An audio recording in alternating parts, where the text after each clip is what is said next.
What's up, guys? Lewin here at GarageBand and Beyond. Welcome back. So today I'm going to be answering a question that is emailed to me all the time, which is a two-parter, really.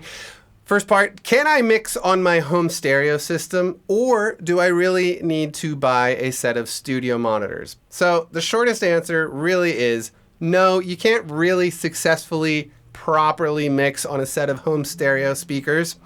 And yes, if you really want to take mixing seriously, you do need a set of monitors in your home recording studio. There's really no way around it. So the reason that you don't want to mix on your home stereo is this. It doesn't matter if you're using a Sony or a Pioneer, JVC, whatever. If you are mixing on a home stereo system, those speakers, the tuners, everything about them is designed to represent what the engineers at that company want you to hear, really. So what that means is, every speaker, every company is going to be a little bit different. So the tone is going to be different. The EQ shape is going to be different. So most of the time, what you're going to get out of a home stereo speaker is a lot of extended lows and a lot of extended highs. So if you're somebody who's currently mixing on your home stereo system, and then you take it out of your studio and you put it in your car or your friend's speakers or whatever, and you suddenly hear, oh my gosh, the low end is crazy huge and the high end is totally terrible, like really thin and tinny and trashy sounding, that's because you're mixing on home stereo speakers, and that is one of the big pitfalls of mixing on home stereo speakers. Now, monitors, like what I'm using right here, are designed to do a much different thing. They're designed to give you the flattest, most accurate representation of whatever it is that you may be recording. Guitars, pianos, drums, your voice, whatever. They're more or less going to give you the flattest representation that they can. Now, of course, there are several manufacturers and they all sound a little different and they all have different components. However, they all are trying to basically do the same thing.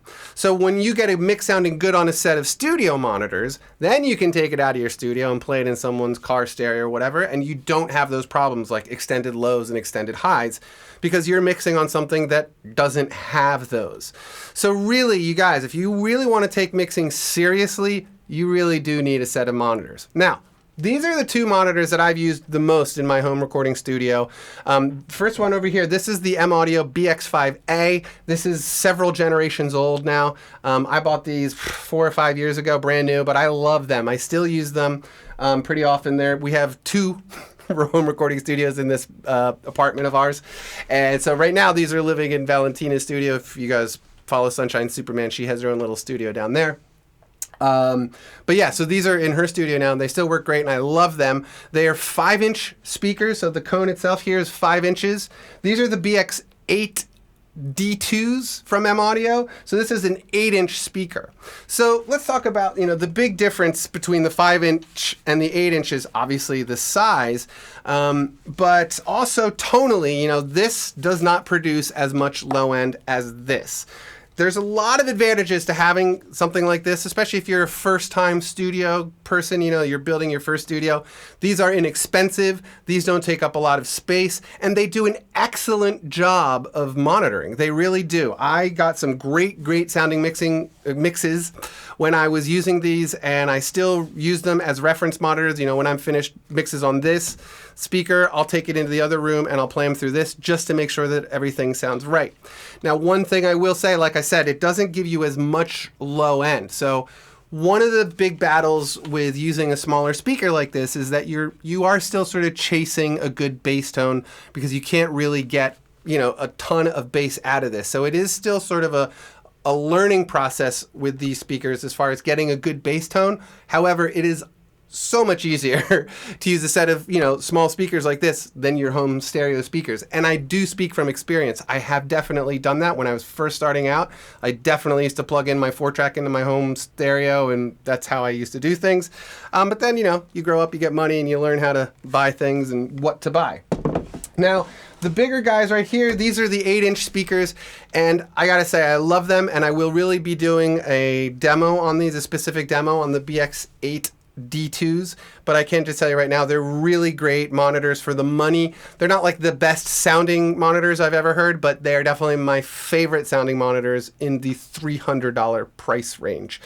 But these are, I still think, it's probably good to start with a smaller speaker like the BX8 It's cheaper. It doesn't take up so much space. And there's lots of good things about the smaller thing if you're in a little apartment or a small bedroom and stuff like that.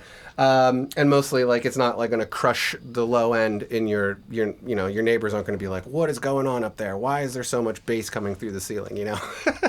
So, but this is a great place to start. This is a great monitor to learn on. I definitely recommend these for learning on. And when you're ready, when you have the money and you're ready to graduate to a bigger set, I definitely recommend the BX8 or, just getting the 8-inch cone in general. This is a popular, very, very common size monitor in a lot of professional recording studios. You will find this exact sized speaker in pretty much all major recording studios will have set, similar size to this. So the last thing I want to say is when you go out and shop for a good set of studio monitors, what you really want to do is make a CD or a playlist on your phone or whatever, become extremely familiar with those songs and your favorite set of headphones or however you love to listen to music, become really familiar with that playlist, all those songs. Then go to your local music store and plug it in and have them demo as many of the monitors that they have that you can. The more you can go and the more you can listen to each brand, there's so many different companies. I mean, there's Fostex and Genelec and Mackie, and the list goes on and on and on.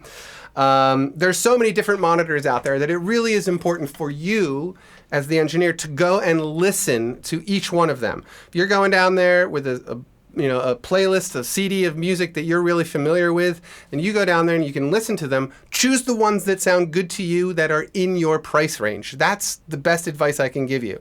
I went down, when I bought these, I went down and I bought them after like 2 hours of listening. These ones, I made the choice a lot more on pricing and the fact that M Audio was sold by Avid and it's some other company owns it right now. So these were sort of the last of the true M Audio monitors. You can still find them on Amazon right now, but I don't know how long that's going to last either. This is March of 2014, so if you're watching this video far into the future, scrap all that information I just gave you about these still being available. Anyway, go make sure you listen to the monitors that you want to buy, and that's it. So, yes, you really do need a good set of studio monitors if you want to take mixing seriously. And I definitely recommend M Audio stuff. It's good, inexpensive, good sounding equipment. And, but, go down to the store, listen for yourself, buy whatever you like. All right? I'll talk to you guys later. See ya.